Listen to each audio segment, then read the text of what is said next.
अमानत creator TV पर आने वालों को खुशामदीद। अगर ये वीडियो आपको अच्छी लगे तो वीडियो को लाइक करना है, चैनल को सब्सक्राइब करना है। चलते हैं आज की वीडियो की तरफ। सरदार ने अपने बेटे के लिए रिश्ता लेने गया। लड़की वाले, अभी तो हमारी बेटी पढ़ रही है। सरदार बोला, कोई बात नहीं जी, हम 1 घंटे के बाद आ जाएंगे। सरदार की बीवी उसे छोड़कर चली गई। वो रोता हुआ अपने दोस्त के घर आया और अपने आप बीती सुनाई। दोस्त बोला, तुम्हें अपनी बीवी को इज्जत और मोहब्बत से रखना चाहिए था। सरदार ने जवाब दिया, यही किया था, मैं तो हमेशा उसे बड़ी बहन का दर्जा देता रहा।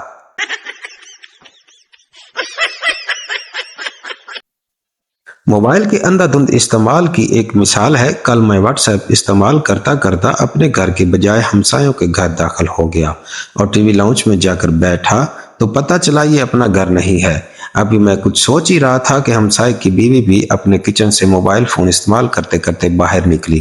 पहले मुझे पानी दिया और फिर चाय भी दे दी। साथ ही ये सवाल कर डाला कि आज ऑफिस से जल्दी कैसे। मैं अभी जवाब सोच ही रहा था कि हमसाई का शोर भी फोन इस्तेमाल करता करता घर में दाखिल हुआ, जिसे देखकर मैं परेशान हो गया कि वो क्या सोचेगा। लेकिन जैसे ही हमसाये ने मुझे टीवी लाउंज में चाय पीते देखा तो फौरी मुझे सॉरी बोला और घर से बाहर चला गया।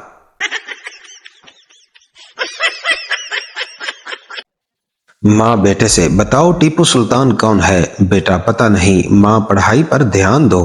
बेटा, ये नुशीन आंटी कौन है? माँ, पता नहीं। बेटा बोला, आप पापा पर ध्यान दो।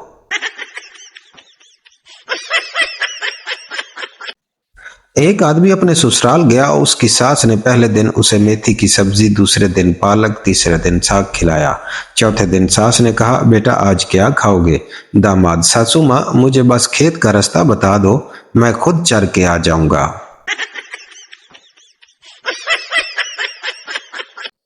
पता नहीं कौन सी लड़कियां हैं जो पैसे बचा बचा कर जेवर बना लेती हैं। हमारे पास तो 4 पैसे आ जाएं तो पिज्जा, बर्गर, शिवारमा के ख्यालात आते हैं और तब तक आते रहते हैं जब तक पैसे खत्म ना हो जाएं।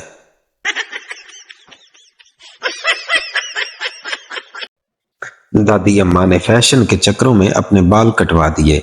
उन्होंने बालों को संवारते हुए झटका दिया और पोती से पूछा, क्या अब मैं तुम्हारी बूढ़ी दादी अम्मा लगती हूँ? पोती ने जवाब दिया, हरगिज नहीं, अब तो आप दादा अब्बा लगते हैं।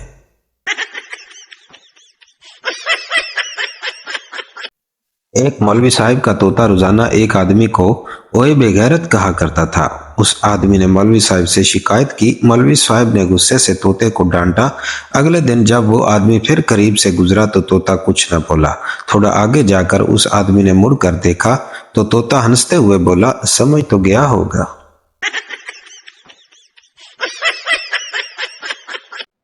हकीम साहब ने कहा, बेटा जी, तुम्हारी उम्र की लड़कियां तुम्हारी बहनें हैं, तुमसे बड़ी उम्र की तुम्हारी माँ की जैसी हैं और तुमसे छोटी उम्र की लड़कियां तुम्हारी बेटियों जैसी हैं। शागिर्द ने कहा, हकीम साहब, ये मेरा सौदा फिर आप रख लें, फक्की कुटने के काम आएगा।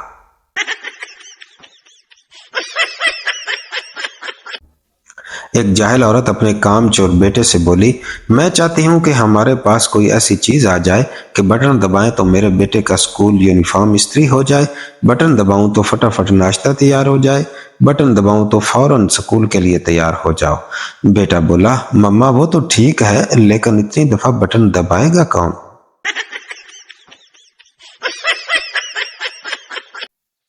जंगल में शेरनी को किसी ने कत्ल कर दिया। शेर ने सब जानवरों पर पर्चा कटवा दिया और थाने बुलवा लिया। सबसे पीछे एक चूहा भी आ रहा था। गीदड़ ने पूछा, तुम किधर जा रहे हो? चूहे ने मूंछ पर हाथ फेर कर कहा, तेरे लाले ते भी 302 दा केस है।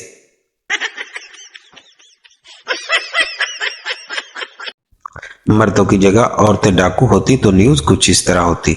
2 ग्रुप्स में फायरिंग से सना मोटी, मुस्कान छोटी और निमला काली हलाक, जबकि सहरा शशोरी, फौजिया पकौड़ी और फातिमा पकौड़ी शदीद जख्मी।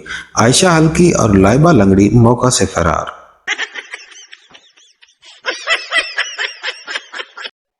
एक मच्छर लड़की के गाल से उड़कर मौलवी की लस्सी में जा गिरा।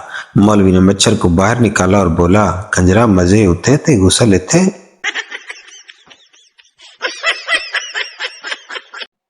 लड़की रियाजी के पेपर में अचानक उठकर डांस करने लग गई। सब हैरान और परेशान हो गए। टीचर गुस्से से बोली, डांस क्यों कर रही हो? लड़की बोली, टीचर, मेरे दोस्तों ने कहा था कि रियाजी में हर स्टेप के नंबर मिलते हैं।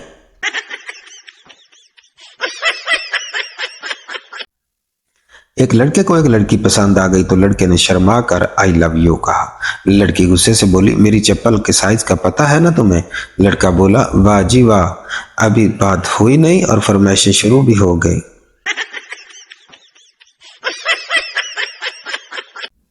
दामाद के सामने दस्तरखान पे अंडों का सालन पेश किया गया तो दामाद साहब बोले, अब्बा जान, मुझे इन अंडों के वालिदैन से मिलने का बड़ा शौक था। ससुर साहब बोले, बरखुरदार, ये बेचारे यतीम हैं, लिहाजा इन्हीं के सर पर दस्ते शफकत रख दीजिए।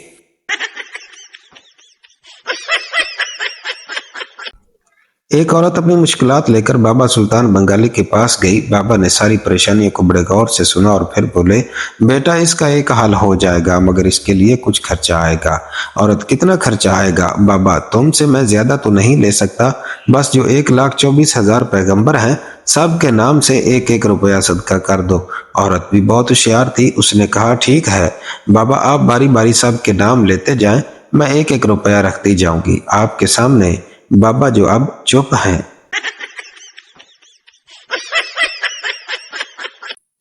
खान साहब के बेटे का वलीमा हो रहा था। खाने में नमक तेज हो गया, मगर खान साहब के डर की वजह से कोई ना बोला।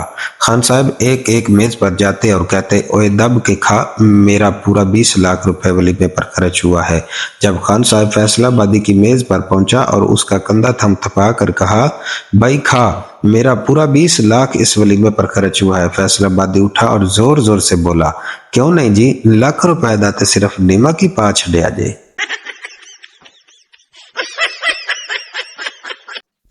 पुलिस वाला बोला, बीबी, आप तो बहुत बहादुर हैं, डाकू को आपने इतना मारा कि वो लहू लुहान हो गया। औरत कांपते हुए बोली, मुझे क्या पता वो डाकू था, मैं तो समझी मेरा शोहर देर से घर आया है।